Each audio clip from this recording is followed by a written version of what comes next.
Welcome students.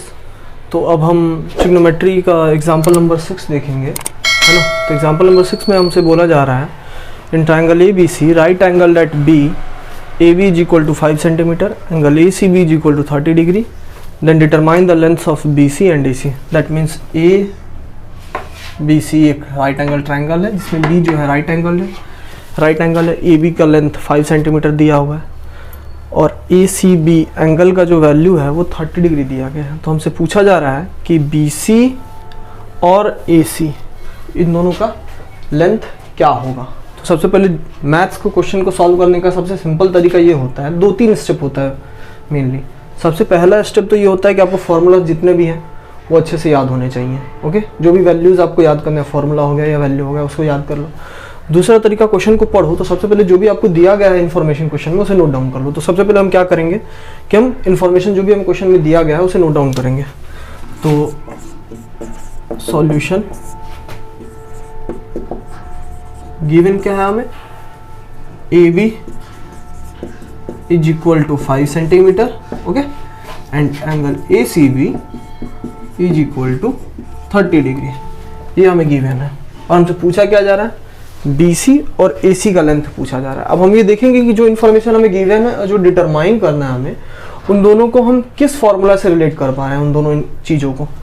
तो अगर हम ध्यान से देखें तो हमें AB साइड का लेंथ पता है, ओके, हमें BC और AC निकालना है। तो पहले कोई एक साइड देख ले, पहले हम किसी एक का वैल्यू निकालेंगे। तो पहले हम मान लेते हैं कि चलिए हम पहले BC का निकालते हैं। AB पता है, BC निकालना है। किस एंगल के लिए, एंगल कौन सा दिया गया है हमें, एंगल ACB दिया गया है। दैट मीन्स अगर हम कोई भी इसमें ट्रिग्नोमेट्रिक रेशियो यूज करेंगे तो वो एंगल C के लिए यूज करेंगे। क्यों? क्योंकि एंगल C का वैल्यू हमें पता है, ओके, एंगल A का वैल्यू नहीं पता, एंगल C का वैल्यू पता है। तो कोई भी ट्रिग्नोमेट्रिक रेशियो लिखेंगे, जैसे अगर हम साइन लिखते हैं तो साइन जो होगा C के लिए होगा, साइन C होगा। अगर कॉस लेते हैं तो कॉस C होगा, टेन लेते हैं तो टेन C होगा। क्यों? क्योंकि हमें एंगल C का वैल्यू पता है, ओके। तो चलिए अब हम देखेंगे कि एंगल C के लिए जो साइड हमें पता है AB और जो साइड हमें निकालना है BC, वो कौन कौन से साइड है राइट एंगल ट्रायंगल के। राइट एंगल ट्रायंगल में 3 साइड्स होते हैं, परपेंडिकुलर, बेस और हाइपोटेनस। तो ये जो है हमारा AB वो इस एंगल के अपोजिट का साइड है, इसका मतलब ये इस एंगल के लिए परपेंडिकुलर हो जाएगा।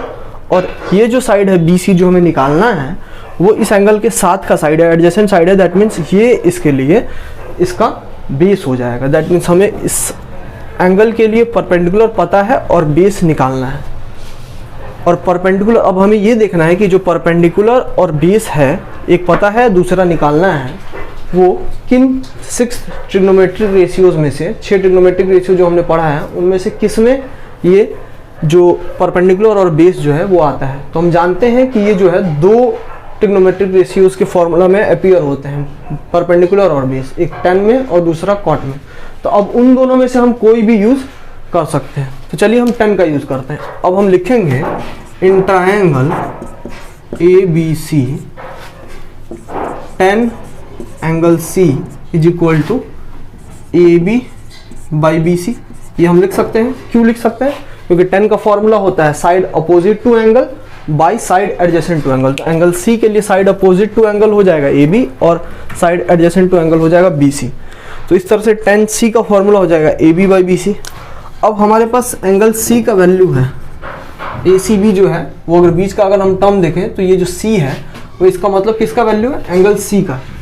ACB जब हम लिखते हैं तो बीच में जो आता है ना सिंबल, वो एंगल का वैल्यू हमें बताता है। तो ये 30 डिग्री है, तो यहाँ पे हम इजीली लिख सकते हैं angle C is equal to 30 degree. AB का वैल्यू हमें पता है 5 सेंटीमीटर, BC का वैल्यू हमें नहीं पता, वो डिटरमाइन करना है, तो इसलिए हम उसे ऐसे ही छोड़ देंगे। अब tan 30 का वैल्यू हमने अभी देखा था लास्ट वीडियो में, तो मैंने आपको बताया था कि tan 30 का वैल्यू जो है वो क्या होगा। तो tan 30 का वैल्यू मैंने आप लोगों को बताया था, वो हो जाता है 1/√3, ओके। अब ये कैसे पता चला कि tan 30 का वैल्यू ये 1/√3 होगा? तो मैंने आपको एक ट्रिक बताया था, अगर हमें साइन का और कॉस का वैल्यू पता हो तो हम tan का वैल्यू निकाल सकते हैं। तो साइन 30 का वैल्यू हमने देखा था वो होता है 1/2 और कॉस 30 का होता है √3/2 और tan का फॉर्मूला हम जानते हैं होता है tan 30 डिग्री हो जाएगा साइन 30 बाई cos 30, और इस तरह से sin 30 का हमने वैल्यू जानते हैं 1/2 होता है, cos 30 का √3/2 होता है, और अगर हम फाइंड करें तो 1/2 इंटू 2/√3, ये कैंसिल हो जाएगा 2 से 2, इस तरह से tan 30 का वैल्यू 1/√3 हमारे पास आ जाएगा, वही हमने यहाँ पे लिखा है। तो ये आप लोग लर्न कर लेंगे। फिर अब = 5/BC है। अब हमें BC का वैल्यू फाइंड आउट करना है, तो BC को क्या करना पड़ेगा, हमें इक्वेशन के लेफ्ट साइड में लेके आना पड़ेगा। तो हम क्या करेंगे, इससे इसमें क्रॉस मल्टीप्लाई कर देंगे और इससे इसमें क्रॉस मल्टीप्लाई कर देंगे। BC से 1 में क्रॉस मल्टीप्लाई होगा, क्यों, क्योंकि BC अभी डिवाइड में है, और जब इस साइड लेके आएंगे तो ये मल्टीप्लाई में आ जाएगा, दैट मीन्स इससे मल्टीप्लाई हो जाएगा। तो BC × 1 = BC आ जाएगा। फिर अगर ये √3 जो है इधर डिवाइड में है, √3 को अब उस साइड लेके जाएंगे, तो क्योंकि डिवाइड में उधर जाएगा तो मल्टीप्लाई में हो जाएगा, और जब मल्टीप्लाई होगा तो 5 × √3 5√3 आ जाएगा। इस तरह से BC का वैल्यू हमारे पास आ जाएगा 5√3 सेंटीमीटर। तो हमने इजीली BC का वैल्यू फाइंड आउट कर लिया। अब इसी तरह से चलिए हम देखते हैं कि AC का वैल्यू हम कैसे फाइंड आउट करेंगे। तो अगर AC का वैल्यू के लिए अगर हम देखें तो AB हमें पता है और AC फाइंड आउट करना है। एंगल हमें कौन सा पता है, एंगल ACB पता है। तो ये एंगल के लिए जो हमें पता है और जो निकालना है वो कौन कौन से साइड है, तो ये तो AB जो है वो परपेंडिकुलर है, ये हम देख चुके हैं। अब रही बात AC साइड की, तो AC जो है ये हाइपोटेनस है, क्यों, क्योंकि ये राइट एंगल ट्रायंगल में राइट एंगल के सामने का साइड है, तो ये हाइपोटेनस है। अब ये परपेंडिकुलर और हाइपोटेनस जो है किस ट्रिग्नोमेट्रिक रेशियो के फॉर्मूला में अपीयर होते हैं, तो हम जानते हैं कि साइन और कॉसेक के फॉर्मूला में ये दोनों अपीयर होते हैं। ओके, तो हम क्या करेंगे, साइन C लिखेंगे हम, क्योंकि साइन C में AB और AC अपीयर होंगे, एक जो पता है दूसरा हमें जो निकालना है। तो हम लिख सकते हैं इन ट्रायंगल ACB, ये लिखा हुआ है ऑलरेडी, साइन C हो जाएगा AB/AC। क्यों AB/AC, side opposite to angle AB, side adjacent hypotenuse AC। फिर C जो है वो हमारा 30 डिग्री है, एंगल C। AB का वैल्यू 5 है, AC हमें नहीं पता, AC ऐसे ही छोड़ देंगे। साइन 30 डिग्री, साइन 30 डिग्री का वैल्यू 1/2 होता है, 1/2 लिख दिया हमने। अभी AC फाइंड आउट करना है, AC को इधर लेके आना है, AC इधर लेके आएंगे, डिवाइड में इधर आएगा तो मल्टीप्लाई हो जाएगा, AC × 1 AC। फिर 2 इधर डिवाइड में है, 2 को जब उस साइड लेके जाएंगे मल्टीप्लाई होगा 5 से, 5 × 2 10। इस तरह से AC का वैल्यू हमारे पास 10 सेंटीमीटर आ जाएगा। तो हमने BC का भी वैल्यू फाइंड आउट कर लिया, AC का भी वैल्यू फाइंड आउट कर लिया। अब मैं एक बार तेजी में आप लोग को रिकैप कर देता हूं कि हमने कौन कौन से स्टेप्स को फॉलो किया। सबसे पहले हमने क्या किया, जो भी इंफॉर्मेशन गिवन था उसे नोट डाउन किया। हमें जो दिया गया था साइड वो, और जो एंगल दिया गया था उसे हमने देखा कि इस एंगल के लिए जो गिवन साइड है वो, और जो निकालना है साइड हमें BC सबसे पहले, वो दोनों कौन से साइड है, परपेंडिकुलर है उस एंगल के लिए या बेस है, कौन सा परपेंडिकुलर है कौन सा बेस है। तो हमने देखा कि AB इसके लिए परपेंडिकुलर था इस एंगल के लिए, और BC इसके लिए बेस है। फिर हमने क्या किया, हमने देखा कि कौन सा ऐसा ट्रिग्नोमेट्रिक रेशियो है जिसके फॉर्मूला में AB और BC दोनों अपीयर होता है। तो हमने देखा कि 10 के फॉर्मूला में होते हैं, तो 10 का हमने लिखा है फॉर्मूला, है ना, 10C का लिखा हमने AB/BC जो फॉर्मूला होता है उसका। फिर 10C के लिए हमने वैल्यू पुट कर दिया, और यहाँ पे AB का वैल्यू पता था उसे पुट कर दिया। फिर 10C का 30 का जो वैल्यू होता है उसे हमने यहाँ पे पुट किया, और जब इस इक्वेशन को सॉल्व किया तो हमारे पास BC का वैल्यू 5√3 आ गया। सिमिलरली उसी तरह से हमने AC का वैल्यू को भी फाइंड करने के लिए किया। हमारे पास AB का वैल्यू पता था, ओके, और हमने देखा कि ये जो AC में फाइंड आउट करना है वो एंगल C के लिए हाइपोटेनस है। तो परपेंडिकुलर और हाइपोटेनस जो है साइन के फॉर्मूला में आता है, तो इसलिए यहाँ पे हमने साइन ट्रिग्नोमेट्रिक रेशियो का यूज़ किया, वैल्यूज़ को पुट किया एंगल और साइड्स के, और जो साइड हमें नहीं पता था सॉल्व करने पे उस साइड का वैल्यू हमारे पास आ गया। तो आप लोग अब वीडियो को पॉज करेंगे, इसे नोट डाउन करेंगे, फिर हम नेक्स्ट एग्जाम्पल 7 को समझेंगे। ओके स्टूडेंट्स, तो अब हम एग्जांपल नंबर 7 देखेंगे, है ना। एग्जांपल नंबर 7 में हमसे बोला जा रहा है in triangle PQR right angle at Q, PQ = 3 centimetre, PR = 6 centimetre, then determine angle QPR and angle PRQ। तो PQR एक राइट एंगल ट्रायंगल है, Q इसमें 90 डिग्री है, PQ का वैल्यू 3 सेंटीमीटर है, PR का वैल्यू 6 सेंटीमीटर है। हमें दो एंगल्स QPR और PRQ, QPR ये वाला एंगल फर्स्ट नाम दे देते हैं इसका नंबर 1, नंबरिंग कर देते हैं, इजी होता कि हमें समझने में। और एंगल PRQ ये वाला एंगल 2 इसका नाम दे देते हैं ताकि समझने में आसानी हो। इन दोनों एंगल्स का हमें वैल्यू डिटरमाइन करना है। तो सबसे पहले जैसे कि मैंने आपको बताया कि सबसे पहले हम क्या करेंगे, जो भी इंफॉर्मेशन हमें गिवन है क्वेश्चन में उसे नोट डाउन करेंगे। ये सबसे तरीका होता है किसी भी मैथ्स के क्वेश्चन को सॉल्व करने का। तो पी क्यू का वैल्यू 3 सेंटीमीटर गिवन है, ओके, एंड पी आर का वैल्यू हमारे पास 6 सेंटीमीटर गिवन है, ओके। ये हमने नोट डाउन कर दिया। अब हमसे क्या पूछा जा रहा है, क्यू पी आर और पी आर क्यू। तो चलिए सबसे पहले हम क्यू पी आर के लिए देखते हैं। एंगल क्यू पी आर के लिए अब हमें ये देखना है कि जो दो साइड्स का वैल्यू हमें दिया गया है वो दोनों साइड्स कौन से साइड है, मतलब कि कौन परपेंडिकुलर है, बेस है, हाइपोटेनस है, क्या है, इन तीनों में से क्या है, परपेंडिकुलर, बेस, हाइपोटेनस में से ये दोनों side angle Q P R के लिए क्या है। तो एंगल क्यू पी आर के लिए सबसे पहले अगर हम पी क्यू की बात करें तो पी क्यू इसके साथ का साइड है, तो पी क्यू इसके लिए बेस हो जाएगा। एंगल क्यू पी आर के लिए एडजेसेंट साइड हो जाएगा, मतलब कि बेस हो जाएगा। और जो पी आर है वो ऑब्वियस सा बात है हाइपोटेनस है, क्योंकि ये राइट एंगल के सामने का साइड है। दैट मीन्स पी क्यू जो है वो बेस हो गया और पी आर जो है वो हाइपोटेनस हो गया, ठीक है। तो अगर हम बेस और हाइपोटेनस के बारे में सोचें तो ये किन ट्रिग्नोमेट्रिक रेशियोज के फॉर्मूला में अपीयर होते हैं। तो बेस और हाइपोटेनस जो है कॉस और सेक के फॉर्मूला में अपीयर होते हैं। तो अगर हम इस एंगल के लिए कॉस या सेक का वैल्यू फाइंड आउट करें तो उसमें पी क्यू और पी आर अपीयर होंगे। तो चलिए हम लिख लेते हैं यहाँ पे, in triangle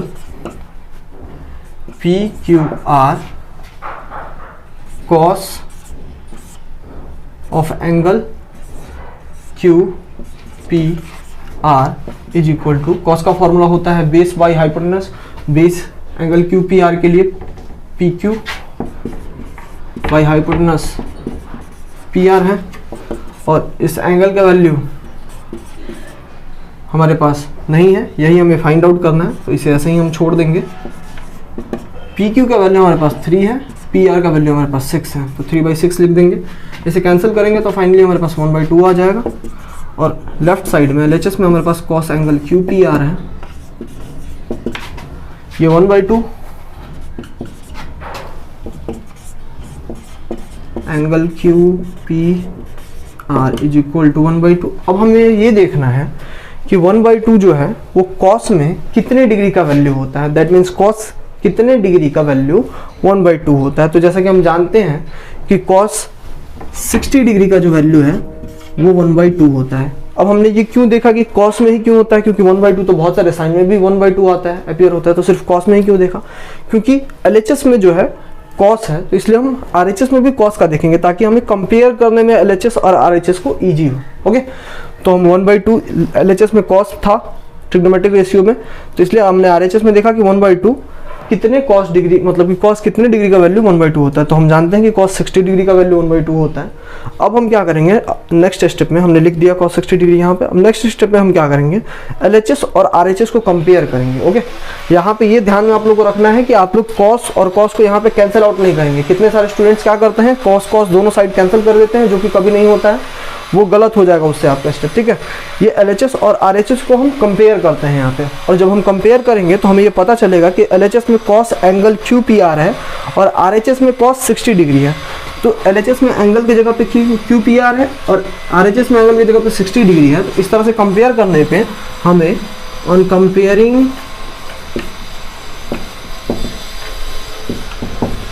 LHS and RHS करने पे हमें मिल जाता है angle Q P R is equal to 60 degree. तो ये angle Q P R 60 degree हमारे पास आ गया। अब हम क्या करते हैं, अब हम एंगल क्यू आर पी की बात करते हैं, क्योंकि हमें एंगल पी आर क्यू निकालना है नेक्स्ट। तो पी आर क्यू की बात करते हैं। तो अब देखते हैं हम कि एंगल, ये मार्कर ख़त्म हो चुका है, दूसरा मार्कर मैं यूज़ कर। अब हम बात करें अगर एंगल पी आर क्यू की, तो अब हम ध्यान से देखें, हमारे पास एंगल क्यू पी आर का वैल्यू है और हमें एंगल पी आर क्यू का वैल्यू फाइंड करना है। ये हम जानते हैं कि किसी भी ट्रायंगल में 3 साइड्स का सम जो है वो 180 डिग्री होता है। और इस राइट एंगल ट्रायंगल की अगर हम बात करें तो इस राइट एंगल ट्रायंगल में भी सेम रूल फॉलो होगा, जिसे हम angle sum property of triangle बोलते हैं। तीनों एंगल्स का सम 180 होगा। जिसमें से एक एंगल तो ऑलरेडी हमारे पास 90 डिग्री है, दैट मीन्स रिमेनिंग 2 एंगल्स ये और ये, इन दोनों का सम 90 डिग्री होगा। दैट मीन्स कि angle Q P R plus angle P R Q is equal to 90 degree होगा। और इन दोनों में से हमें एक एंगल का वैल्यू पता है, तो जब उस एंगल का वैल्यू हम पुट करेंगे और इक्वेशन को सॉल्व करेंगे तो हमारे पास इसका वैल्यू आ जाएगा। तो चलिए सबसे पहले हम देखते हैं कि कैसे हम इसका वैल्यू फाइंड आउट कर सकते हैं। हम लिखेंगे यहाँ पे in triangle P Q R angle Q P R plus angle P Q R plus angle P R Q is equal to 180 degree. कैसे होगा 180 डिग्री? तो angle sum property, angle sum property. Okay, अब हम क्या करेंगे, Q P R का value हमने find out कर लिया है। क्यू पी आर का वैल्यू हमारे पास 60 डिग्री है, तो यहाँ पे हम 60 डिग्री फाइंड पुट कर देंगे डायरेक्ट। फिर P Q R, angle P Q are का वैल्यू जो है 90 डिग्री है। पी क्यू आर ये 90 डिग्री है, राइट एंगल ट्रायंगल पुट कर दिए। फिर बच गया हमारे पास angle P R Q is equal to 180 degree. इन दोनों को सम कर ऐड कर देंगे, 150 डिग्री हो जाएगा। एंगल पी आर क्यू इस तरह से इज इक्वल टू 180, और अगर हम 150 को RHS के साइड ले जाएं तो angle P R Q is equal to 180 minus 150, that means finally angle P R Q is equal to 30 degree answer. इस तरह से हमारे पास जो है ये एंगल क्यू पी आर का वैल्यू 60 डिग्री है और एंगल पी आर क्यू का वैल्यू 30 डिग्री है। तो हमने क्या किया, सबसे पहले क्यू पी आर का वैल्यू जो है ट्रिग्नोमेट्रिक रेशियोज कॉस का यूज़ करके वैल्यू फाइंड आउट कर दिया।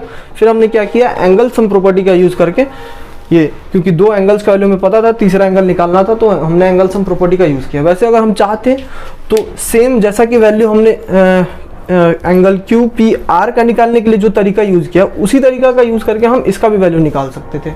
मतलब कि हम देखते हैं कि इस एंगल के लिए ये साइड और ये साइड परपेंडिकुलर बेस हाइपोटेनस में से क्या है। तो अगर हम देखते हैं तो इसके लिए ये वाला साइड जो है परपेंडिकुलर है, क्योंकि इसके अपोजिट साइड है ये, और ये हाइपोटेनस है, क्योंकि ऑलरेडी इस ट्रायंगल का हाइपोटेनस है, वो हाइपोटेनस फिक्स होता है किसी भी एंगल के लिए, किसी भी एक्यूट एंगल के लिए हाइपोटेनस सेम होगा। तो ये परपेंडिकुलर था, ये हाइपोटेनस था, साइन का यूज़ करके हम फाइंड आउट कर सकते थे। तो आप दोनों में से कोई भी मेथड यूज़ कर सकते हैं। मैंने पहले आपको ट्रिग्नोमेट्रिक रेशियो का यूज़ करके क्यू पी आर का वैल्यू बता दिया, फिर उसके बाद हमने एंगल सम प्रॉपर्टी का यूज़ करके उसका वैल्यू निकाला। तो आप वीडियो को पॉज करके इसे नोट डाउन करेंगे, फिर एग्जाम्पल नंबर 8 हम समझेंगे। ओके स्टूडेंट्स, तो अब हम एग्जाम्पल नंबर 8 समझेंगे। एग्जाम्पल नंबर 8 में हमसे बोला जा रहा है, if sine a minus B is equal to 1/2 cos a plus B is equal to 1/2, then theta, and if theta is less than a plus B and equal to और less than, sorry a plus B is greater than 0 और equal to और less than 90 degree and a is greater than b, then find a and b। मतलब कि हमें sine a minus B का value दिया गया है, cos a प्लस बी का वैल्यू दिया गया है, और हमसे बोला जा रहा है कि जो a प्लस बी है वो 90 के बराबर हो सकता है या 90 से छोटा होगा और 0 से बड़ा होगा, और b जो है वो छोटा है a से।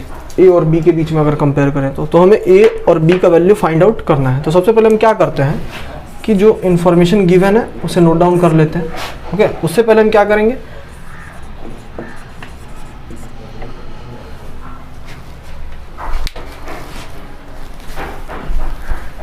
क्या करेंगे, जो गिवन है क्वेश्चन में हमें वो नोट डाउन कर देंगे। गिवन है हमें sine a minus B is equal to 1/2 cos a plus B is equal to 1/2। Okay, तो सबसे पहले एक ट्रायंगल ड्रॉ कर लेते हैं हम। Let us draw a triangle AOB, right angled at O।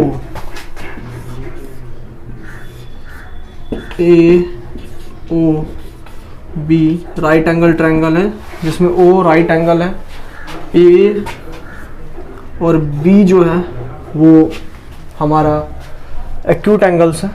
Okay, तो अब हमें क्या करना है कि साइन a माइनस बी का वैल्यू जो 1/2 दिया है, तो उसको हम देखेंगे in triangle AOB sine a minus B is equal to 1/2 है। तो सबसे पहले हम क्या करते हैं कि साइन में 1/2 का वैल्यू कितने डिग्री के बराबर होता है? साइन जानते हैं हम 30 डिग्री का वैल्यू 1/2 के बराबर होता है। तो यहाँ पे हम साइन 30 लिख सकते हैं 1/2 की जगह पे। क्यों? क्योंकि साइन 30 का वैल्यू इसके इक्वल होता है, ये दोनों इक्वल है, तो यहाँ पे इसको हम लिख सकते हैं। अब अगर हम LHS और RHS को कंपेयर करें तो on comparing LHS and RHS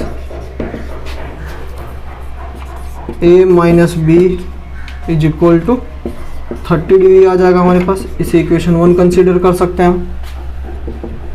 LHS RHS को कंपेयर करें तो साइन इधर लेफ्ट साइड में a माइनस बी है और राइट साइड में साइन 30 है, तो एंगल की जगह पे a माइनस बी है इधर और इधर 30 है, तो a minus B is equal to 30 degree आ जाएगा। ओके, तो अब हम क्या करते हैं, तो इसे इक्वेशन 1 हमने कंसीडर कर लिया। अब सिमिलरली हमारे पास cos a प्लस बी का वैल्यू 1/2 है, उसे भी हम उससे देखते हैं कि a प्लस बी का वैल्यू हम कैसे निकाल सकते हैं। तो इसमें अगर हम देखें तो लेफ्ट साइड में क्योंकि cos a प्लस बी है, तो हम देखेंगे राइट साइड में जो 1/2 है, cos में कितने डिग्री का वैल्यू 1/2 होता है। तो हम जानते हैं कि cos में 60 डिग्री का वैल्यू जो है वो 1/2 होता है, तो cos 60 डिग्री वहाँ पे हम 1/2 की जगह पे लिख सकते हैं। अब अगर हम LHS और RHS को कंपेयर करें तो हमारे पास a plus B is equal to 60 degree आ जाएगा। इसे इक्वेशन सेकंड कंसीडर कर लेंगे हम। अब हमें क्या करना है, इक्वेशन 1 और इक्वेशन 2 को ऐड करना है। तो हम लिखेंगे on adding equation 1 and 2। Equation 1 है हमारे पास a minus B is equal to 30 degree and equation 2 है हमारे पास a plus B is equal to 60 degree.